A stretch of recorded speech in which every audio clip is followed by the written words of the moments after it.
নষ্ট করে, স্ত্রীর হক নষ্ট করে, সন্তানের হক নষ্ট করে, সেও মনে করে আমি জান্নাতে যাব।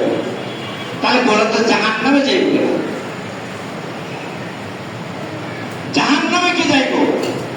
জান্নাতে যাওয়ার জন্যই সবাই চিন্তা, কিন্তু জান্নাতে যাওয়ার জন্য যে কাজটা রয়েছে এই কাজটা আমরা করতে রাজি না, তাহলে আমরা কেমনে জান্নাতে যাব? ওই আল্লাহর জান্নাত স্বাভাবিক জান্নাত নয় যে এমনি এমনি দিয়ে দেবেন।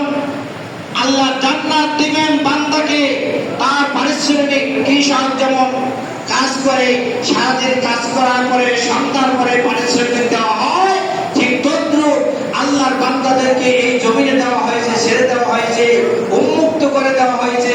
আল্লাহর বান্দারা আল্লাহর জমিনে আল্লাহর কাজ করবে, দিনের কাজ করবে, ইসলামের কাজ করবে, পরকালে মুক্তি কোন রাস্তায় এই কাজটা করবে, এই কাজ করার জন্যই আল্লাহ তাআলাকে সন্তুষ্টির জন্য যে কাজটা করে যাবে, পরকালে আল্লাহ তাআলা তাকে জান্নাত দান করে দেবেন। সুবহানাল্লাহ, সুবহানাল্লাহ।